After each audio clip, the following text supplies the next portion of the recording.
Listen, guys, I love Trump, but he can't save blacks from Chicago's gun violent culture. In a CBC report, President Donald Trump vowed on Tuesday to bring federal intervention to stop the carnage of gun violence plaguing Chicago, America's third largest city, unless local officials can curb murder rate on their own.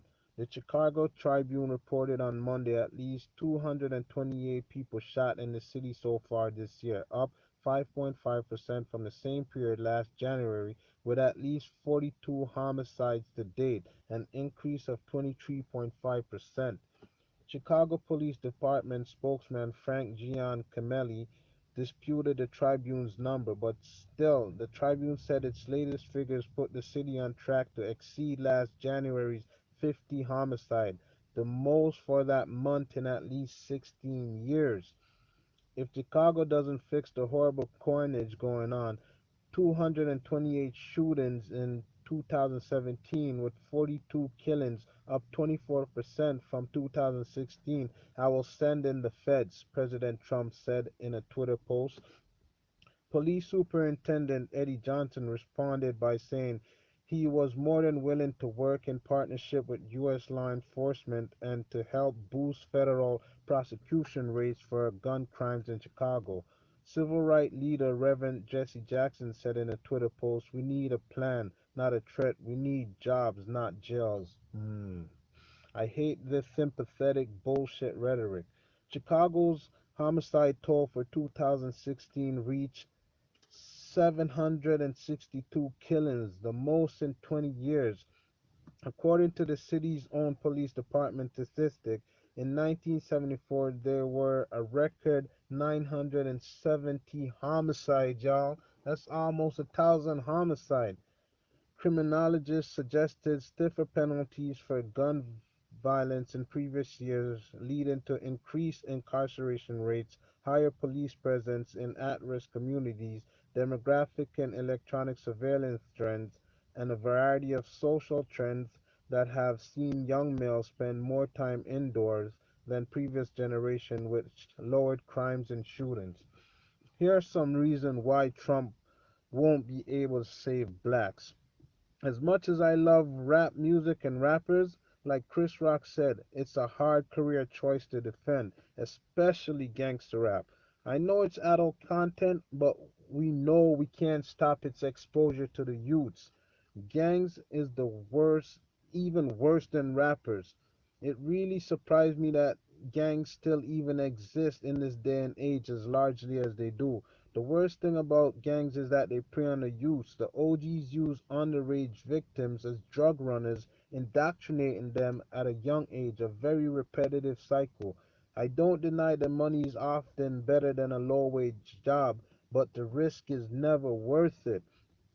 In low income areas, when you try to fly straight and get educated, they belittle and try to intimidate you when you are at your most vulnerable stage.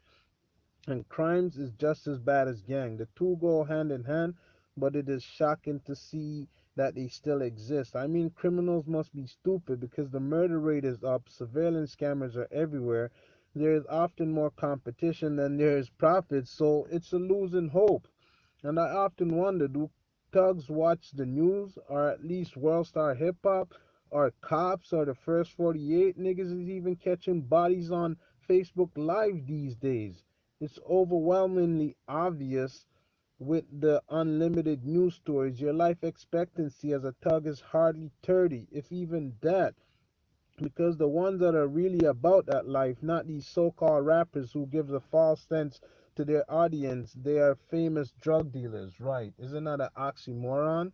The famous drug dealers that claim they are in the streets but are really making most of their money from record label and performing at shows. You know, these people promote this gang lifestyle and popularize the gang culture, but for the most part, a lot of these guys are actually making their money from the shows, and this is why, even off of impression, it's not going to help the youths and it's not going to change or break the cycle. Even take Ice Cube for an example.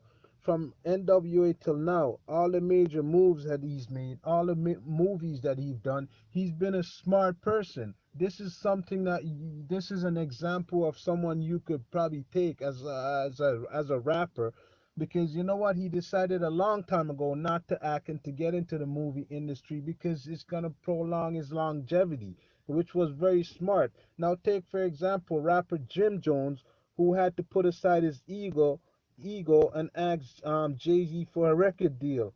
But wait, Jim Jones, I thought you're Mr. Capo. I thought you had bricks and be ballin'. You still my dude, but damn, I never saw that coming, man. And to top all that dysfunctionality, you have up and coming wannabe artists who compete on the basis of who caught the most bodies. How can you promote life while these artists openly promote death? You see what I mean? I wish Trump well, but as long as there's gangster rap and record labels that promote murder, my worst enemy, the hood will never have hope. As long as blacks want to hold on to the ghetto hood and gang culture and try to balance identifying as hood but good folks at the same time, it will never work.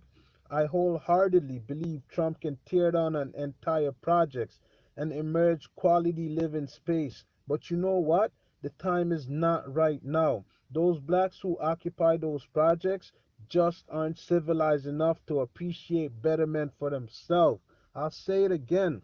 The time is not right now. The time is not now. Those blacks who occupy those projects just aren't civilized enough to appreciate betterment for themselves.